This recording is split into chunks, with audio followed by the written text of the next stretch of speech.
dando inicio a nuestra presentación de rol de pruebas de laboratorio en disbiosis, inflamación y permeabilidad intestinal. Como les comenté, esto para mí es más que un trabajo, es un diario vivir. Esto es parte de mi vida y parte de todos nosotros los que formamos parte de NUPS. ¿Por qué nos apasiona tanto? Bueno, porque las pruebas de laboratorio son una herramienta que nos muestran información oculta que hay dentro del organismo con objetividad. Las pruebas de laboratorio no tienen una opinión propia o no nos dicen si les parece o no les parece, si es poquito o mucho, simplemente nos tiran un resultado, generalmente puede ser cualitativo o cuantitativo, y lo que nos da la información de lo que está pasando en el organismo. Si no se encuentra la causa del síntoma, lo más probable es que no haya mejoría. Si nosotros nos dedicamos a apagar el fuego o a tratar los síntomas sin haber encontrado la causa del problema o qué es lo que dispara, cuál es el trigger de esos síntomas o de esos malestares, es muy difícil que podamos encontrar el camino para poder guiar a ese paciente de qué es lo que le causa el problema y cómo lo vamos a ayudar a mejorar. Es por eso que las pruebas de laboratorio nos ayudan también a identificar oportunidades de tratamiento con un alto nivel de precisión. El conocimiento empodera al paciente. Cuando el paciente ve y reconoce sus resultados de laboratorio y puede entender qué es lo que está ocurriendo en su organismo y puede tomar acción si ese es su deseo o esa es su decisión. Las pruebas de laboratorio también son una gran herramienta para identificar factores de riesgo. Es decir, no solamente podemos identificar una condición médica o una enfermedad presente, sino que también podemos identificar factores de riesgo que nos puedan prevenir una condición a futuro o puedan prevenir que esa situación se agrave. Y también nos ayudan al diagnóstico temprano. El diagnóstico temprano es súper importante porque nos ayuda a evitar una cronificación de una enfermedad, es decir, nos ayuda a alargar o hacer que una enfermedad, una condición médica quede de manera permanente en el organismo, de manera activa. También nos ayuda a aumentar, a prevenir aumentar el nivel de severidad de la enfermedad, porque podemos disminuir los síntomas o los malestares cuando entendemos qué es lo que está pasando y podemos atacar el problema. El diagnóstico temprano también nos ayuda a prevenir daños secundarios y manifestaciones orgánicas. Como sabemos, en la época o en el día de hoy, las incidencias de enfermedades crónicas son cada día más altas y es preocupante los números que vemos día a día en el laboratorio. Es por eso que debemos trabajar fuertemente en lo que es diagnóstico temprano y prevención para evitar de que estas enfermedades se sigan exacerbando. Las enfermedades relacionadas con la alteración de la microbiota o relacionadas a la disbiosis, al desbalance de la microflora intestinal, están relacionadas prácticamente que casi con todo el sistema nervioso, sistema musculoesquelético, sistema metabólico y diferentes órganos asociados al funcionamiento del metabolismo y también con el sistema inmunológico. Es por eso que cuando estudiamos las pruebas de laboratorio o estudiamos la microbiota a través de pruebas de laboratorio, no podemos utilizar una sola prueba y generalmente debemos estudiar a nivel sistémico. Hace un tiempo, justo iniciando pandemia, hice un conversatorio con una compañera de NutriWide, Carol Rodríguez, se llamaba Dime de qué sufres, te diré qué prueba hacerte. Y la verdad que me copié el título para esta diapositiva para poder mostrar de que para poder determinar o poder asesorar a nuestros pacientes de cuál es la prueba correcta a utilizar en esa situación, es muy importante investigar la clínica. Sin la clínica o la información clínica que nos otorga el médico, el nutricionista o el clínico que está atendiendo al paciente, y en conjunto con la información de las herramientas de laboratorio, es muy difícil poder asesorar al paciente para poder decirle cuál es la mejor herramienta que puede utilizar en esta situación. El síntoma es la guía hacia el órgano afectado, es la alarma, es lo que nos dice qué es lo que puede estar causando el problema en este momento. Es por eso que es importante poder ir a buscar la base, el origen y hacer el interrogatorio. El estudio de funcionamiento del órgano principal y órganos conectados. Cuando estudiamos la microbiota no podemos estudiar una sola cosa, no podemos estudiar un solo órgano, porque como bien sabemos somos un sistema completo relacionado, un órgano con el otro, y debemos trabajar en armonía y homeostasis en sistema completo. Si alguno de los eslabones de ese sistema no está funcionando correctamente, eso va a afectar también a órganos secundarios que estén trabajando directamente con ese órgano y por eso también deben ser estudiados. El diagnóstico es basado en la evidencia clínica y resultados de laboratorio. De esta manera podemos personalizar y hacer medicina de precisión, poder dirigir al paciente basado en sus resultados objetivos de laboratorio y dirigir lo que es lo mejor para él según lo que se obtuvo. Las recomendaciones de tratamiento dirigido también pueden surgir de los resultados de laboratorio y es muy importante utilizar la herramienta para poder realizar seguimiento a los pacientes que tienen una condición crónica o incluso una condición aguda para poder determinar si este paciente ha notado mejoría o no. Los estudios de laboratorio se pueden dividir en estudios diagnósticos, estudios de performance o funcionales y estudios de seguimiento. Voy a mencionar algunos de los estudios diagnósticos, no puedo mencionar todos porque como saben tenemos corto tiempo, pero voy a mencionar algunos de los que hacemos aquí en NUCS y también los que trabajamos con otros laboratorios aliados de otros países. Ejemplos de estudios diagnósticos y de pruebas genéticas, tenemos por ejemplo nuestro perfil Folato-NUCS. El Folato-NUCS estudia mutaciones SNPs, que son mutaciones en un único nucleótido de polimorfismo en un gen que estamos estudiando. En este caso, estamos estudiando 3 genes y 4 polimorfismos diferentes que nos dan información sobre procesos bioquímicos importantes como el metabolismo de la metionina y balance de neurotransmisores. Este panel nos arroja información del resultado genético de esta persona si está en estado homocigota o heterocigota. Esto quiere decir de qué manera ha heredado esos genes. Nosotros heredamos 50% de la mamá, 50% del papá, y si es en estado homocigota, quiere decir de que el 50% de la madre y del padre fue heredado el mismo polimorfismo, ya sea mutado o no, y si está en estado heterocigota, quiere decir que de alguno de los padres ha heredado un polimorfismo diferente y tiene uno diferente al otro. De esta manera nosotros podemos estudiar estos genes que están asociados al metabolismo de la homocisteína, a la elevación de la homocisteína, lo que trae un riesgo cardiovascular de desarrollo de stroke, demencia vascular y Alzheimer. Todos estos procesos son dependientes de vitamina B12 y folatos. El MTR, por ejemplo, cataliza la remetilación de la homocisteína a metionina utilizando metil B12 como cofactor. Y el gen MTRR apoya la actividad de la metionina sintasa, que es el gen anterior, mediante el reciclaje de la vitamina B12. El gen de la metiltetraiodofolato reductasa es un gen que está encargado de la producción de esta enzima, metiltetraiodofolato reductasa, que está asociada al metabolismo de folatos. La metilación de más o de menos del DNA, es decir, que si se da metilación de más o de menos para genes que su función es ser gen promotor o gen supresor, puede contribuir al crecimiento selectivo o transformación celular. Esto quiere decir que esto tiene un gran impacto en lo que es la regeneración celular o la división celular y puede tener repercusión en diferentes condiciones como por ejemplo en oncología el cáncer. Otro de los estudios que hacemos aquí es el estudio del gen ApoE. El genotipado de ApoE nos arroja también resultados de polimorfismo, ya sea E2, E4, E3.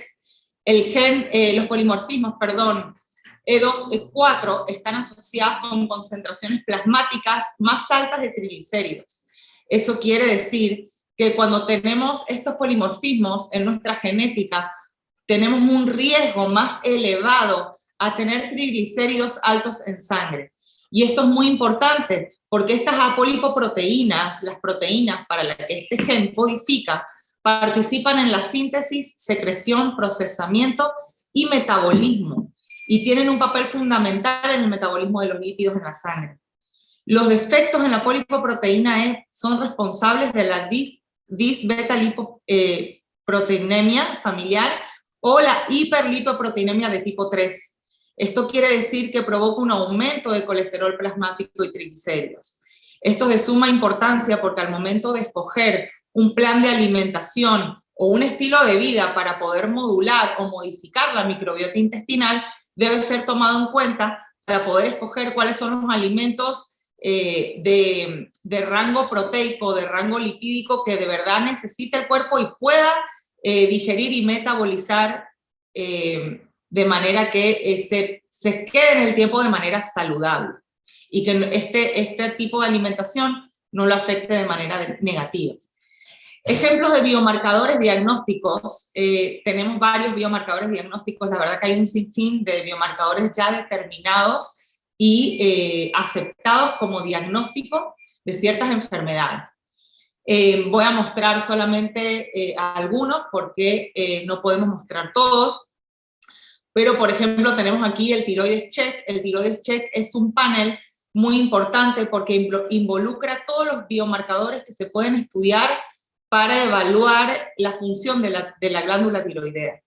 Si hay algún tipo de tiroiditis, de inflamación de la tiroides, en este panel lo podemos ver. ¿Por qué? Porque podemos ver las hormonas de la tiroides, que son las T3, T4, ya sea de su manera libre o no, y también podemos evaluar los anticuerpos, los que nos permite ver si hay alguna manifestación autoinmune, si hay algún levantamiento de anticuerpos a nivel de tiroides.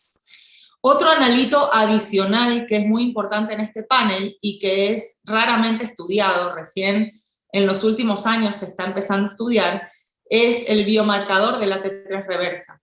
La T3 reversa se crea a partir de la T4. La T4 produce T3 inversa y T3. Si se produce un aumento de la T3 inversa, la hormona tiroidea T3 activa, se bloquea y comienzan los síntomas de hipotiroidismo. Y a medida que los niveles T3 inversa aumentan, el metabolismo disminuye y apareciendo de la misma manera uno o simultáneos síntomas de aumento de peso, fatiga, dolores crónicos, depresión asociados a inflamación de tiroides. ¿Cuáles pueden ser las causas de la elevación de la T3 reversa? Algunas de ellas pueden ser dieta restringida en calorías, enfermedades infecciosas crónicas, inflamación crónica, estados inflamatorios, incluyen enfermedad autoinmune no tratada, resistencia a la insulina, disbiosis intestinal, sensibilidades alimentarias. Además, puede ser causada por infecciones o desequilibrios intestinales crónicos, una disbiosis. Hasta un 20% de T4 se convierte en T3 en el intestino. Y los desequilibrios intestinales incluyen SIBO, disbiosis, reflujo, sobrecrecimiento de levadura, uso crónico de antibióticos y enfermedad inflamatoria intestinal. El estrés emocional, acá lo pongo en grande y en rojo, porque es un gran causante de inflamación de la tiroides y de elevación de la T3 inversa. Y bueno, generalmente es lo que más nos cuesta a nosotros controlar, por eso es que siempre está la recomendación de poder modificar lo que sí podemos controlar, que es la alimentación, la suplementación de probióticos o suplementos requeridos por el paciente, y el estrés, tratar de manejarlo lo más que se pueda porque es un gran trigger de la tiroides. Algunos medicamentos también pueden interactuar o interferir en la producción de T3 inversa. El estudio de autoinmunidad es muy importante, también lo vemos que no todo el mundo lo refiere, generalmente las pruebas que se refieren para evaluación de la tiroides es T3, T4, TSH, pero los demás anticuerpos son muy importantes para poder evaluar si hay alguna tiroiditis de Hashimoto o una enfermedad de Graves. Los síntomas de la tiroiditis de Hashimoto: aumento de peso, cansancio, caída de cabello, baja tolerancia a las temperaturas frías, periodos menstruales irregulares, estreñimiento, depresión, dolores articulares. Y los síntomas de la enfermedad de Graves generalmente son opuestos: la pérdida de peso, prostrucción de los ojos, temblores en la mano, baja tolerancia al calor, dificultad para dormir, ansiedad, aumento de la frecuencia cardíaca, aumento del tamaño de la tiroides y que es conocido como POSI. Otro de los estudios que tenemos diagnósticos es nuestro querido llamado panel GastroCheck. ¿Y por qué lo queremos tanto? Porque en una sola muestra, en una mínima muestra, que puede ser incluso un hisopado de la muestra de heces, o una poca cantidad de muestra de heces, nosotros podemos hacer evaluación de presencia de panel viral, de panel de parásitos, panel de bacterias y del mitos. También podemos evaluar el Helicobacter pylori y Clostridium difficile toxina B en este mismo panel. Esto nos permite hacer una evaluación completa en un momento de situación aguda, ya sea una gastroenteritis, o también hay pacientes que nos llegan con situaciones crónicas, ya sea con temas de parásitos o virales, y podemos determinar en pocas horas qué es lo que tiene el paciente, dar respuesta rápida lo que le permite al clínico poder tomar acción inmediatamente. Hay algunos pacientes que tienen algún tipo de infección, ya sea gastrointestinal, genitourinaria, de heridas o incluso en piel, que es muy difícil poder eliminarla o tratarla. A estos pacientes nosotros le hacemos la recomendación de hacer estudios de resistencias a antibióticos. Las resistencias a antibióticos es una pandemia que tenemos de hace muchos años y que en este último tiempo ha estado, digamos, alarmándonos. ¿Por qué? Porque ya los pacientes no responden a los tratamientos de la misma manera que antes. ¿Y por qué es esto? Porque los microorganismos tienen un nivel de inteligencia, y es que ellos pueden desarrollar genéticamente una resistencia al antibiótico que se le está introduciendo. Esto quiere decir que ellos se vuelven resistentes y ya ese antibiótico no le hace efecto. ¿Qué se hace con este tipo de pacientes? Se le hace un estudio de PCR para poder evaluar si hay presencia de algún microorganismo, y si encontramos presencia del microorganismo vamos a hacer un estudio posterior de secuenciación de nueva generación para poder determinar cuáles son los genes de resistencia de ese microorganismo y poder darle o recomendarle al médico el antibiótico o el antimicótico o el medicamento que tenga que darle para poder eliminar el microorganismo.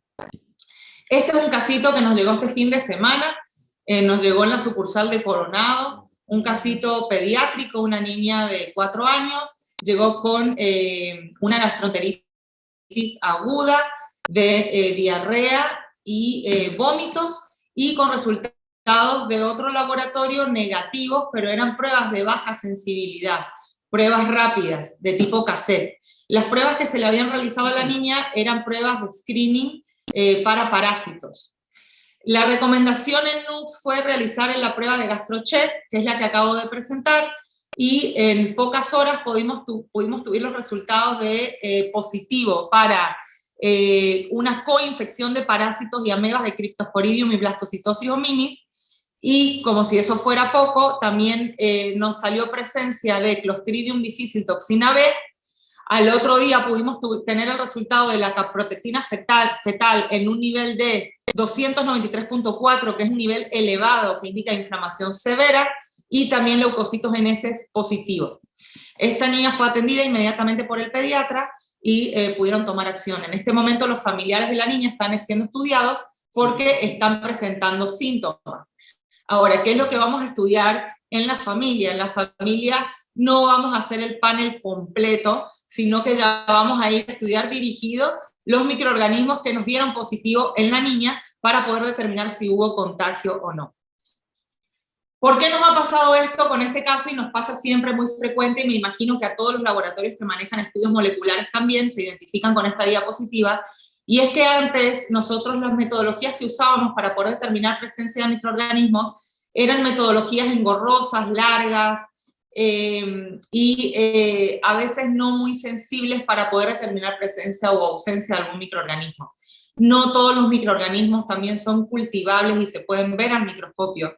Y tenemos la suerte, hoy día todos los que trabajamos en laboratorio clínico, tenemos el lujo de poder trabajar con plataformas moleculares y hacer detección rápida a través de gráficas y fluorescencia para poder dar respuesta inmediata. Otro de los beneficios de estas nuevas plataformas es que la toma de muestras es muy sencilla, se requieren pocas cantidades de muestras y no requiere que esa muestra esté viva, que las bacterias o los microorganismos que están allá adentro estén vivos, por lo que es muy fácil la manipulación y transporte.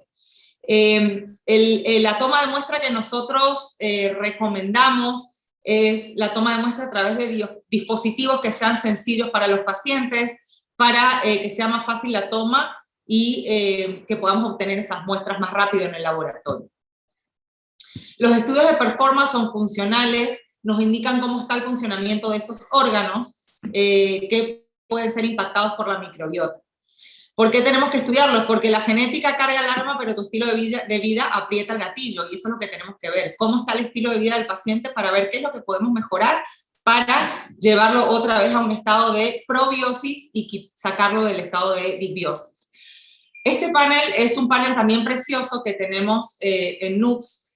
Es un panel completo de pruebas generales. Es muy bonito porque a través de pruebas muy básicas y sencillas, nosotros podemos hacer un estudio completo y general de los órganos principales del cuerpo. Aquí estudiamos circulación, estudiamos funcionamiento renal, funcionamiento hepático, estudiamos vías urinarias y también salud gastrointestinal.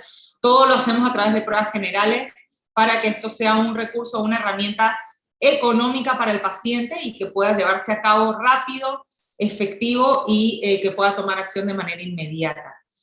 Aquí también medimos la hemoglobina glicosilada para ver metabolismo y bueno, lo demás ya se los he mencionado. Este es el Basic NUCS, se los presento, es un perfil que a nosotros nos gusta mucho, es muy práctico.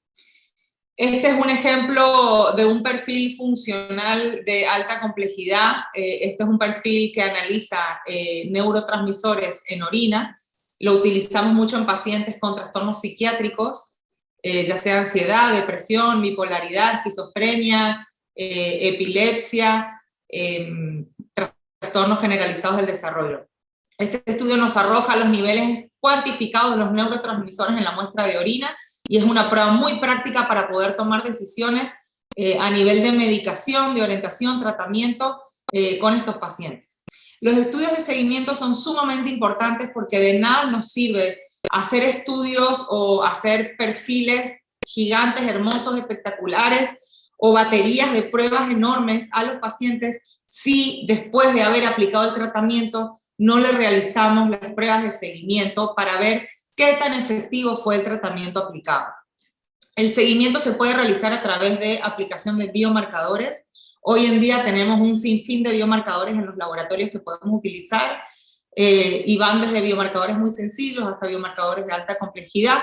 Y estos biomarcadores nos revelan cómo está la salud gastrointestinal y cómo este está interaccionando con el medio ambiente. Nuestro panel adorado es el GastroCheck Inflamación. ¿Por qué? Porque nos tira de manera rápida y sencilla un perfil de biomarcadores de seguimiento en muestra de heces que nos dice cómo está la inmunidad a nivel de intestino, cómo está la inflamación. La inmunidad la medimos a nivel de IgA secretora, la inflamación con la calprotectina, la lactoferrina. También medimos leucocitos en heces y sangre oculta en heces. Este es un panel sencillo, rápido y económico que se puede aplicar tanto en el seguimiento, pero también al inicio cuando queremos hacer un diagnóstico de inflamación, no solo para seguimiento. Se los presento aquí para que puedan tener un ejemplo de perfil sencillo. Otra de las pruebas que les voy a presentar es las pruebas que miden péptidos de gluten en heces. Es una prueba de seguimiento muy práctica y útil en pacientes que tienen algún tipo de sensibilidad al gluten, ya sea celíaca o no celíaca, porque nos dice de manera objetiva si el paciente se contaminó, ya sea de manera consciente, que se portó mal, o que simplemente ingirió ya sea alguna bebida o algún alimento o algún suplemento que contenía gluten y no se da cuenta. Y esto pasa mucho en pacientes que están iniciando una dieta libre de gluten o un plan de alimentación libre de gluten porque al principio no conocen qué alimentos pueden tener gluten y esto puede ser una herramienta muy, muy práctica. Otro de los biomarcadores que se utilizan es el marcador de la enzima diaminoxidasa que metaboliza la histamina. La deficiencia de diaminoxidasa no se puede, lo que ocurre ahí es que la histamina no se puede degradar lo suficientemente rápido y se presentan síntomas de intolerancia a la histamina, lo cual son muy, muy molestos y traen problemas gastrointestinales, migraña, irritaciones de la mucosa nasal y otros. Nosotros tenemos una propuesta en NUCS de optimización de las herramientas de laboratorio y por eso es que trabajamos fuertemente en lo que es la asesoría. Tenemos un equipo altamente calificado para poder asesorar tanto al paciente como al profesional de la salud para poder determinar cuál es la prueba correcta o cuál es la mejor prueba a aplicar en este momento al paciente.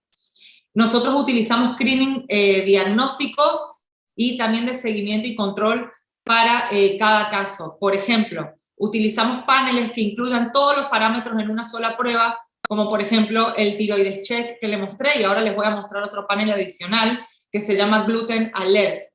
Y también para el seguimiento lo que hacemos es la utilización de parámetros individuales. Como les mencioné antes, Al inicio del diagnóstico es muy útil utilizar paneles complejos que nos muestren todos los biomarcadores para poder asegurarnos de que no se nos están escapando los diagnósticos y que estamos utilizando todas las herramientas que tenemos disponibles, además de la clínica, por supuesto, que es lo más importante y lo que nos va a dar guía. Y a nivel de seguimiento, lo que vamos a utilizar son los parámetros de manera individual para ahorrarle costos al paciente y para poder determinar también de manera más rápida, ahorrar tiempo y decidir si este es el tratamiento que está funcionando o no. ¿Cuál es el beneficio? Respuesta rápida y efectiva de los paneles de screening. El beneficio de las pruebas de biomarcadores de seguimiento en control es que es rápido, económico y viable para todo el mundo porque generalmente son muy accesibles. Tipos de screening diagnóstico que tenemos, Gluten Alert, ahora se los voy a mostrar.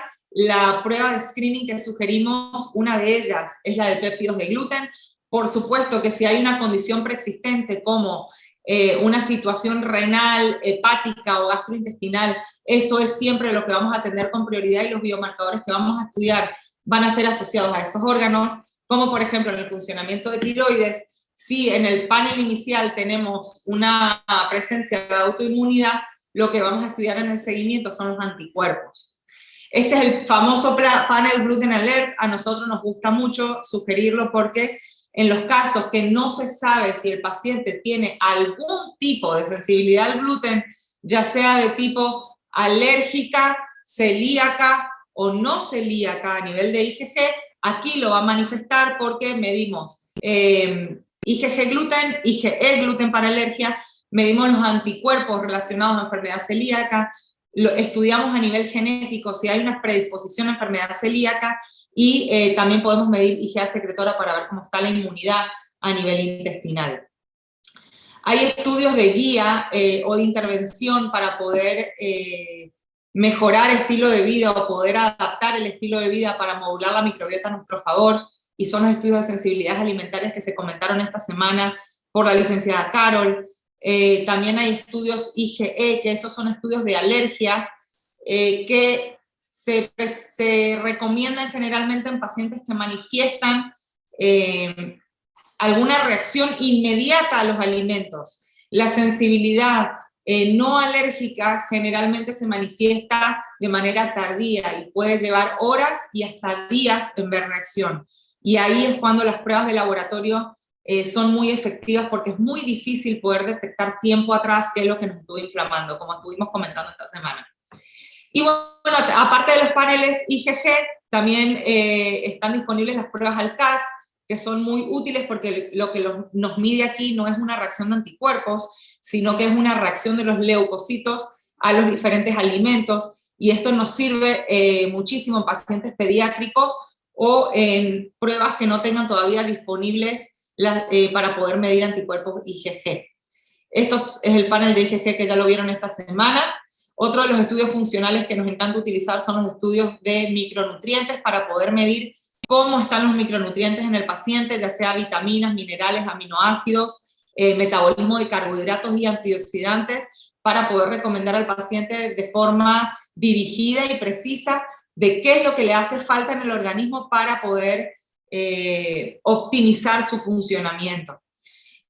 Nosotros cuando obtenemos un perfil de micronutrientes, el laboratorio nos puede arrojar cómo está su nivel de funcionamiento inmunológico según los micronutrientes encontrados en el organismo.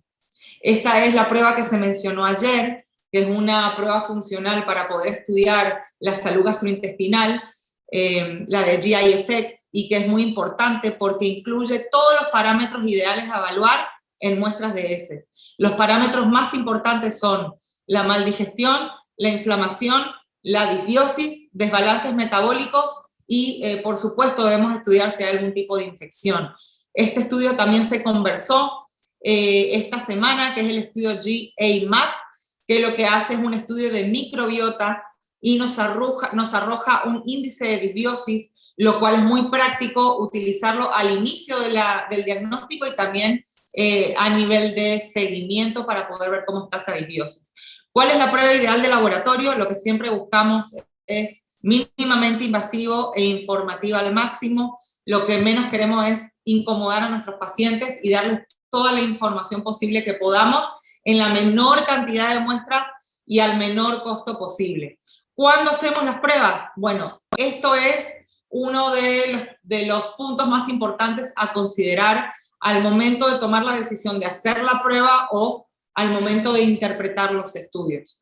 Los resultados deben ser interpretados tomando en cuenta la situación actual del paciente. ¿Por qué? Porque debemos determinar primeramente si el diagnóstico existe.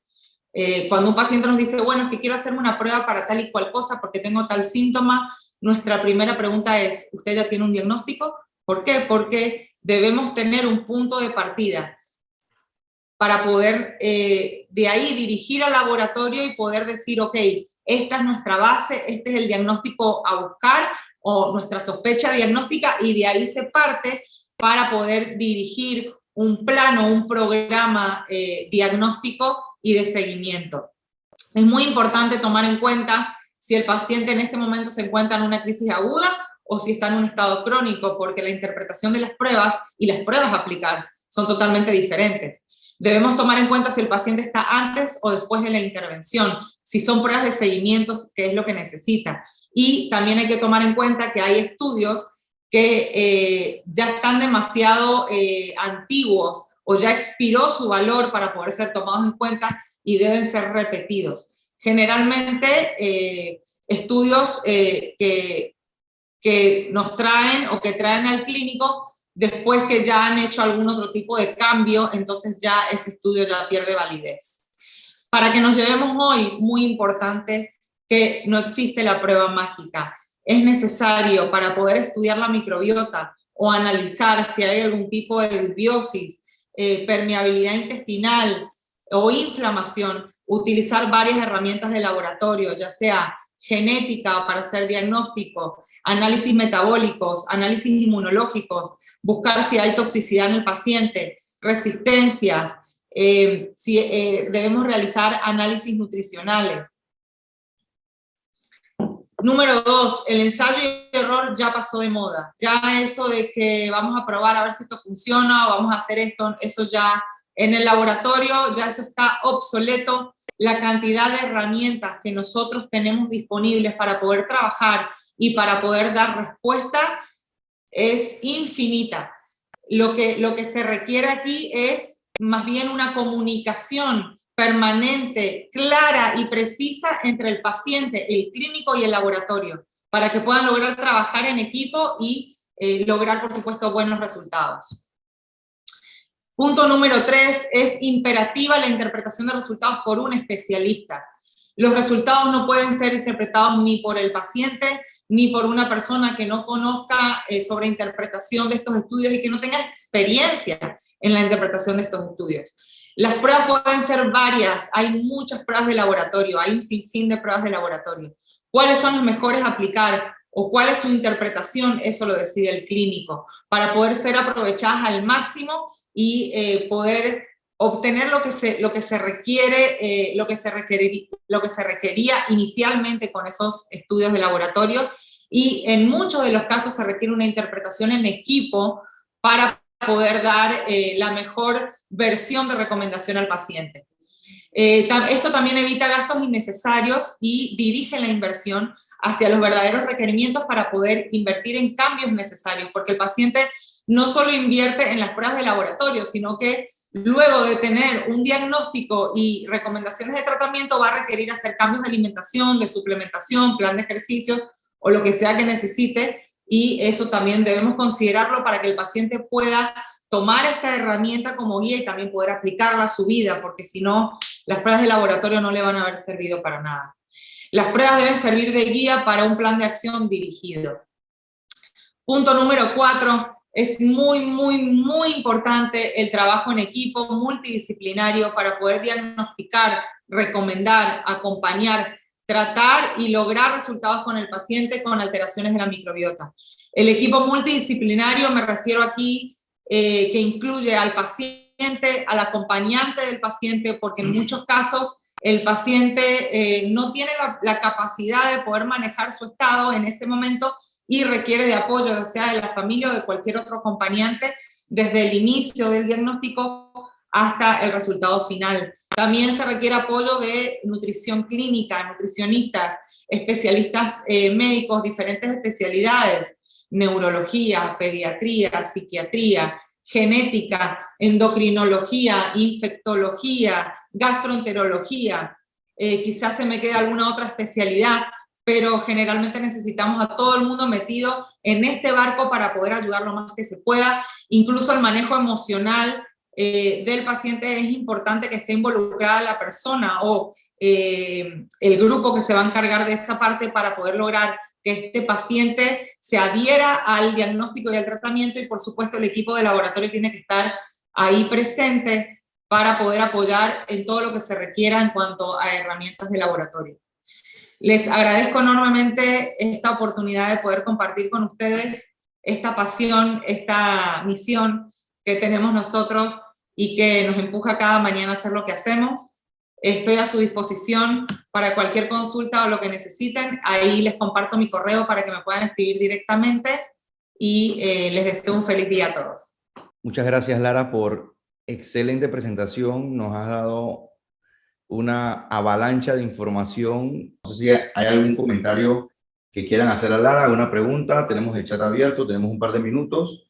El doctor Retali comentaba acerca de la toxina B y ese es un ejemplo muy importante de prueba complementaria y del tema que estaba comentando anteriormente de que no podemos hacer pruebas por hacer, sino que es necesario primero tomar en cuenta la recomendación del clínico y asesorarse de cuáles son las pruebas a aplicar. No podemos estar haciéndonos pruebas porque simplemente sentimos el síntoma y nos queremos hacer la prueba, porque a veces podemos tomar la decisión incorrecta de la prueba que estamos utilizando y hacer un mal diagnóstico, perder diagnósticos, y eso, por ejemplo, en el caso del Clostridium difficile puede ser grave.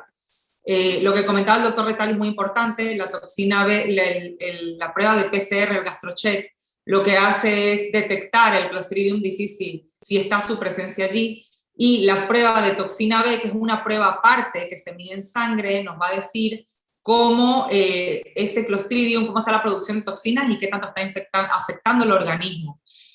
Así como esta prueba, hay otras pruebas que requieren estudios complementarios para poder hacer un diagnóstico completo. En esta presentación de 25 minutos es muy difícil poder mostrar todas, pero lo que sí quiero que se lleven es que antes de tomar cualquier decisión en cuanto a la realización de pruebas de laboratorio, es importante asesorarse para poder determinar qué es lo mejor a utilizar, porque la cantidad de pruebas que hay disponibles es enorme bueno, también sabemos de que por un tema de marketing, de mercadeo o de falta de conocimiento, podemos caer en pruebas que no son necesarias para ese momento y que no son las diagnósticas adecuadas a aplicar. Otro comentario que estaban diciendo era el tema de que es importante la decisión del paciente, si va a realizar los cambios o no. Sí, eso la verdad que es una pregunta que le hacemos a los pacientes cuando tenemos la oportunidad de verlos aquí y que van a iniciar un perfil completo de evaluación de microbiota. Le hacemos esa pregunta para poder percibir cómo está el paciente, si está dispuesto o no a realizar los cambios que se necesiten, ya sea eliminación de ciertos alimentos para poder desinflamarse, cambiar estilo de vida de otra manera, ya sea agregando ejercicio a su rutina o tomando algún tipo de medicación que requiera tomar o algún tipo de suplementación. Generalmente los pacientes se resisten mucho a este tipo de cambios y muchos de ellos vienen varias veces a hacerse estudios y más estudios y más estudios hasta que toman la decisión de poder hacer los cambios. Así que sí, esa es una gran pregunta y nosotros siempre les decimos a nuestros clínicos que es muy importante hacerla antes de tomar la decisión de si invertir o no en todo el panel de pruebas de laboratorio. Pero también hay estudios de laboratorio que son muy sencillos, muy prácticos y muy económicos que se pueden aplicar en este tipo de pacientes, como por ejemplo en tema de sensibilidades alimentarias. Si tenemos un paciente que no puede hacerse todo el panel completo de sensibilidades alimentarias, pero necesita ver que algún alimento en particular lo inflama, ya sea el huevo o la leche de vaca, el gluten o cualquier otro tipo de alimento, nosotros tenemos la posibilidad de estudiar los IgG específicos de manera individual. Si el paciente requiere estudiar solo huevo, nosotros podemos hacer IgG de yema de huevo, IgG de clara de huevo y solamente dar ese reporte. O IgG gluten, IgG caseína, lo que requiere el paciente. Esa es una prueba rápida, económica y que le puede sacar de dudas de forma muy efectiva. También los biomarcadores que mencionaba individuales son marcadores prácticos, tanto de diagnóstico o seguimiento como la calprotectina, que es una prueba económica y muy efectiva. Por supuesto estoy hablando de la calprotectina cuantitativa. La calprotectina cualitativa ya no la estamos utilizando porque ya la evidencia clínica ha mostrado y la evidencia científica de que no, la sensibilidad es muy baja para poder determinar diagnósticos. ¿Qué significa la IgA secretora alta? Bueno, la IgA secretora es un marcador de inmunidad a nivel intestinal y significa, si está alta, es que hay una hiperreactividad del sistema inmune en el intestino y quiere decir de que hay una inflamación activa que hay que atender, por lo que es un indicador de que hay que buscar triggers de inflamación para poder disminuir la inflamación y tratar al paciente. Con esta respuesta los dejo porque tenemos a las expositoras esperando de la próxima presentación. Con mucho gusto estaré atendiendo las preguntas por correo.